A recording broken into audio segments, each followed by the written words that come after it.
Welcome to Fresh Off the Boat. My name is Arjun Seth and I run EdBrand, which is a education consulting firm based in New Delhi, India. Today's guest is Keshav Rungta, a student I've known since 2014-15, I guess, when I used to visit Calcutta. He went to school there and then chose to go to UC San Diego for electrical engineering major, and he's graduated now with an award of excellence from the Jacob School of Engineering. So congratulations, Keshav, and welcome to Thank you. Thank this you so much. episode. Thank you so much. It's been a joy just following your work, and particularly I'm excited to for all of us to know, listeners, viewers, to know about electrical engineering and what it Mhm. really entails. So first things first, Keshav, what do you think was like when you settled in or early days at UCSD? Uh, what do you think you did to sort of get acclimatized to the environment, use all the resources, and then what your journey is in the first few months or first few Mhm. semesters there? Go ahead and tell us more Right, about that. right. So I think I got really lucky with the people who were around me, like right off the gates. And basically, the way our housing worked was we were randomly assigned in like suites or rest halls, as they're called normally. And basically, all the people around me were really motivated and they were really like into their respective programs. And so that sort of like was kind of what drove me to kind of keep working and to keep learning new things, getting new perspectives. And there was definitely like a lot of moments in that time where I was facing a lot of imposter syndrome and a lot of issues with just acclimatizing myself and like seeing all these brilliant people around me and like just their learning about their histories and learning about the things that they've done when they were in high school was kind of like a huge shock. Given just like what we do as ICSC, ISC students versus like just generally the AP standing and then the additional opportunities that they get in terms of like first robotics and things like that. And so that was like a lot of fun to learn about, and that was definitely a scary period. But then like the more I started talking to them, the more I started going to classes and things, it just kind of got a little bit better. There was definitely like a huge cultural shift in terms of just how being politically correct about some things makes a difference in the way people treat you and the way people perceive you. Because like here in India, like it's really common to kind of just joke with people and like make fun of your friends and things like that. But like it's a little bit more formal in that aspect, especially like when you're new, when you don't really know them very well. But like over time, obviously things change and you can kind of build a rapport with the people around you and it becomes a little bit more casual. So at the beginning, like adjusting to that little bit of a mindset was definitely a little bit of a challenge for me personally. But over like 1 quarter or 2 quarters that you see San Diego, it kind of got a lot better and things were a little bit easier.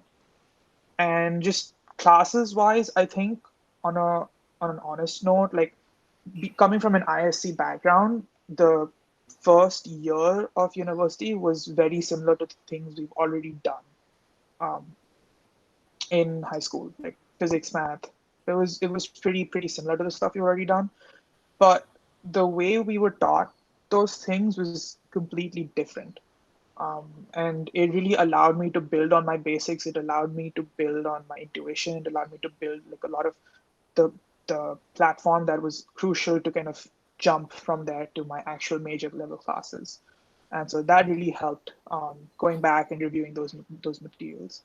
And I think like starting from my second year, when I actually started taking ECE classes or electrical engineering classes pertaining to my depth and my interests, that was kind of where it all skyrocketed and I realized this is a beautiful field and there's so much going on and so diverse. Yeah. Fantastic. Also, a part of the settling in is got to do with the house system at UCSD, which is a bit complicated for a student who's applying to college to understand. Right. Which house were you in, and did it really work out? What options would you have wanted if not?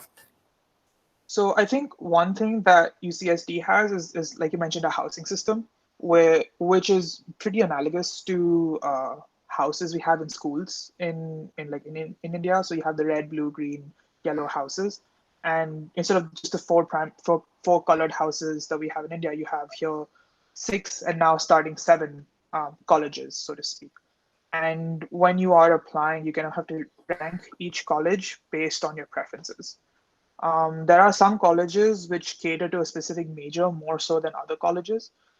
For example, if you are doing engineering STEM based, which is not physical sciences, but you go to Revell or ERC, you kind of limit yourself a little bit in terms of the electives you can take because they have so many general education requirements.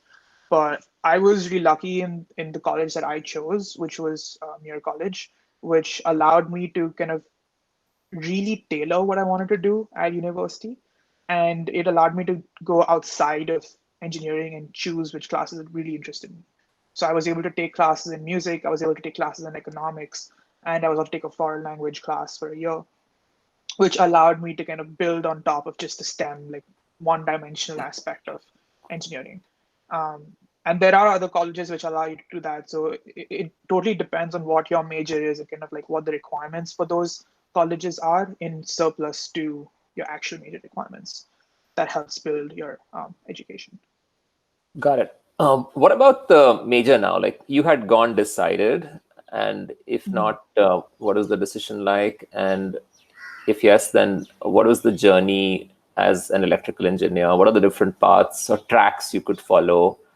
For a Mhm. listener who's keen to know what kind of real world research happens or connections with industry, with Mhm. those research sort of initiatives, yeah, it'll be just fun to know a little bit more about what's taught and what's applied.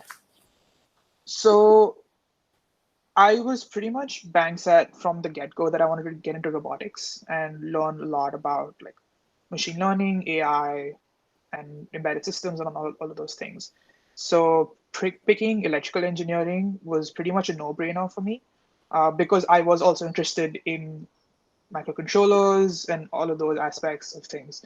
And so I wanted to be able to get like a little bit of a hardware interface in addition to pure software, which is why EE was a no-brainer for me. But other routes people could look into in addition to electrical engineering, if they consider robotics or ML or AI and stuff like that, is definitely like CS or computer engineering even. In those majors, you are able to pick more software-based classes, and you are able to stay away from like the circuits and all of those aspects of things. Um, but the adage is that you also then end up taking like a couple of comms classes in CS, like network protocols and things like that, which I wasn't too interested in, and so that's kind of why I steered away from. Um, but at least at UC San Diego, and luckily because of the college I was in, I had enough leeway to choose CS classes in addition to the pure EE classes. Um, and so, in addition to just an electrical engineering background in my first and second year, I was also able to take a bunch of CS classes that CS majors take that really did help build a base for advanced robotics classes in the future. Um, and I'm pretty sure, like, even if you don't get into a specific major, you can always explore other majors and take, like, pick and choose classes which you might find interesting and take those. And that's really advantageous in a lot of situations. Because I think, like, one thing that I definitely did not realize until my second year was that there is a lot of free space in an education in US to just explore other things and take classes which you really just didn't know you wanted to take until you read the description or you talked to someone about it and you're like, oh, that might really be cool. And I want to take a look at that. And in the process, you get to talk to a bunch of people, learn new perspectives, diversity of thought. All of that is just unbelievably insane. Fantastic. So, in terms of this, for a layman to understand what is robotics, as in what courses you take, or embedded Mm-hmm. systems, and the connection with data science, Mm-hmm. AI, ML. So, what was your trajectory like? And like I was asking, what are the connections with industry projects or research that can be applied in industry? What was the hands-on stuff that you also did with that department?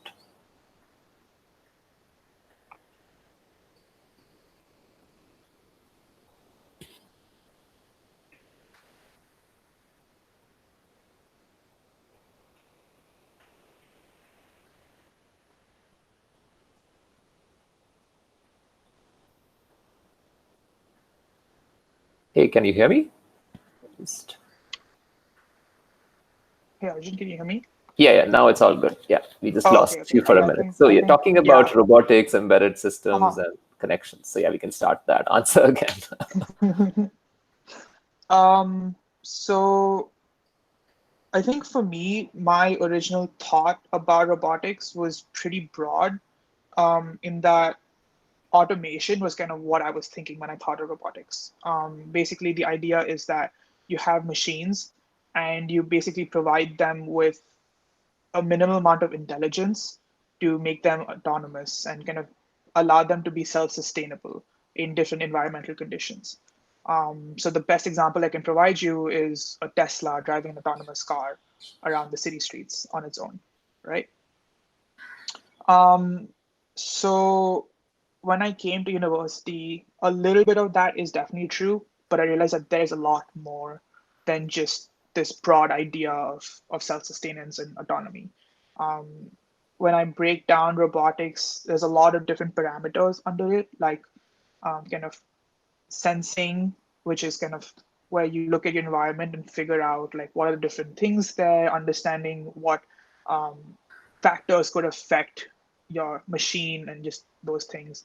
There's also things like tracking, so where you kind of move around in the space and things like that. So there's a lot basically in robotics, and kind of the classes that I'm going to start taking in my master's will kind of dive deep a little bit more into these different aspects and give me a better clear understanding of exactly what's going on there.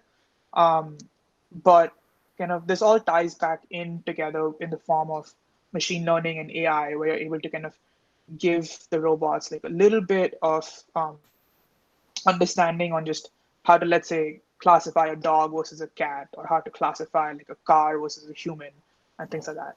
So this idea of teaching machines how to learn and teaching machines how to understand different scenarios and situations is kind of what um, machine learning, robotics, and AI, all of it is.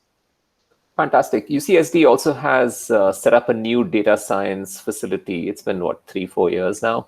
Right. Uh, It's pretty so new. does it like not allow, but do you see that interconnection really work across majors? Students at ECE very easily and are readily welcome to take classes there. So I know that the classes sometimes are capped in terms of they want their major students in the major take the classes first. But for me personally, I haven't had issues taking CS classes, which are typically more in demand than other major classes. And so I'm assuming that that would also hold for data science. I personally have not taken data science classes, but I would imagine that it's not that hard to get into. In terms of connectivity with EE, I would think that if there is a class that interests you, there is always a way to apply it in a field that you are trying to pursue. Case in point, I have friends who are really interested in music, and they take a bunch of music classes, and now they're doing DSP, or digital signal processing, where they're able to combine their understanding of music in electronics and things that like companies like Beats, Sennheiser, Bose, Sony, like they do on a daily basis, right? So if you are interested in anything, there's always a way and an interdisciplinary combination of that with anything. And EE is very broad and allows all of that in particular. Fantastic. So I want to know a little bit about your academic journey and then culminating with this award that you recently received, Hmm. Award of Excellence from Jacobs School of Engineering. So Hmm. what do you think worked for you as in preparation? Obviously, you didn't have your eyes set on this award. It was just mostly like you were enjoying your academics, it seems a Right, lot. And also, was it that you were doing research work or being a research assistant? right. Uh, yeah, so tell us a little bit about your academic pace at college. So if I'm being 100% honest, and I think you know this better than anyone, if you look at my transcripts back from high school, they were pretty atrocious. Like there was a solid point where all of us were concerned if I was getting into any university whatsoever. But the fact that UCSD gave me a shot was kind of like really mind blowing. And I think like I mentioned, right, the first year where you actually start meeting people and just the kind of work ethic that they are associated with is kind of what drives you to get more work done. Kind of what I mean by that is idealistically, if you have someone who you see around you 24/7 is kind of working, it doesn't necessarily have to be hitting the books, but they're just driven in doing what they're passionate about, like exploring new things, doing a project, building a personal project, doing research. just learning new things essentially, versus someone who's kind of just there to study and just there to kind of get done with school. Like that kind of a mindset really changes your approach to everything. And I was really lucky to kind of have met people who were driven and who wanted to be there, wanted to do different things, right, really early. And that kind of drove me to also kind of see myself in that space and realize that, okay, maybe I can also do these things and kind of understand that learning these new things is kind of how I build myself in the major, right? And so slowly I started picking up new ideas. I found a professor who was kind of willing to give me a shot in his research lab as a sophomore, and then moved on to another lab as a junior, but I'm still working right now, is kind of what allowed me to learn a lot about the academics in electrical engineering. But also in addition, just the extracurriculars in student orgs and meeting people through student orgs was kind of an unbelievable experience to be able to host events, host large hackathons, or even be a part of large hackathons is kind of really an unbelievable experience. Great. And in terms of research in particular, was it that you started getting involved in year 2 or year 3? And what are the Right. different types of projects that you worked on? So I have been primarily a part of two big research projects, right, starting from my sophomore year. As a sophomore, I was working on VR technology. And the project was essentially, it was called 3D scene reconstruction. And that's basically a fancy way of saying that you want to simulate the real world experience in VR. And basically, the idea is that if, let's say, we are having this conversation right now, right? And what if we had such cameras that could actually capture 3D models of us, and we would be wearing our VR headsets, and essentially we would actually be face to face in 3D space, right? So I could then like just stand up and walk around it, and you would see me walk around the room essentially, and I could hear you speak, and you have the spatial audio and stuff like that. So that's like that was the essential long-term goal for that project. The second project that I was a part of was is called all-weather radar imaging, and what that basically, again, fancy words for what it means is that you have a radar and you want to be able to capture the scene around the radar and be able to detect objects using that radar. And an application of that is autonomous driving. So in bad weather conditions, like if it's foggy night, snowstorm, stuff like that, cameras and lidars, which are like the most common sensors, they typically fail and they don't work as well as they should in a normal, beautiful sunny day. But radars aren't really affected by that. Um, so can we now use radars to be able to kind of supplement these lidars and cameras in autonomous driving? So that's fascinating, I think. And that's something which will continue now since you've signed up for the master's program and Right, continue over the right. summer to work at the lab. Yep. So that'll be fascinating to just see how this unfolds, especially the VR, given that even universities might really want to explore that option to Uh-huh. replace in-person classes. I Yep. think the future of VR looks promising. But how Yep. far away do we see that? Do you think that the research is almost there to have VR be sort of accessible? So VR as an accessibility, I definitely think is in the 2 to 3 years, just becoming really commonplace. Um, Provided that AR doesn't become the next big thing. So there's a huge fight between AR versus VR, and there's a huge debate on which one is more natural. Just because VR is kind of an inhibitor because you're wearing these glasses, you're wearing these goggles, and so that kind of separates you away from the world around you. Versus AR is kind of more natural because it augments a virtual layer on top of the real world you already are in. And they're both really driving forces right now in the field of industry, and so it's just a matter of like another couple of years to see where things go.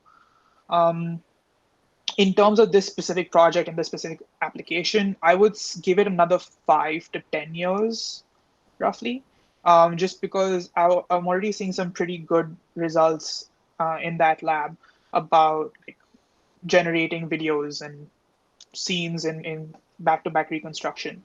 And so it's looking pretty good, but it's all a matter of now figuring out how we can improve on that. In times of crisis, things get expedited with the vaccine being Right, developed at a quicker right. pace. And hopefully, this too will be useful, not just during the time of the pandemic, Mhm. but beyond. So, yeah, all the best with this project and looking forward to following your work. Next thing, I'm going to switch gears and Uh-huh. ask you questions which are rapid fire in nature, just to get to know Okay. you a little bit more. So, if you were to reflect at the time of this shelter in place, work from home setting, and now in Mhm. your case, graduation from homes, what are the reflections you've had about yourself in terms of self improvement, or things that you've thought about your say weaknesses or improvement areas, or even embarrassing moments or failures that you've reflected on? So, what are you doing to improve? So I think one thing that I definitely did realize was that how much I took the people around me for granted. I think like when you are quite literally forced to be self-isolated, forced to kind of just cut away from your entire life and the people around you in like a flash of a moment, that really was hard. And that was, to be honest, the most challenging experience of this whole thing. Like, even if I was back in India with like my parents, my grandparents, having those friends around you, having those people go through similar experiences that you are, and being able to relate to them on a more personal basis is definitely something that I miss. And you have all of your Google Hangouts, your Zoom meetings, and FaceTime, and all of that, but there's nothing like being in touch with them like 24/7. And that's kind of like essentially what allowed me to kind of get my work done on a daily basis the first 3 years at least.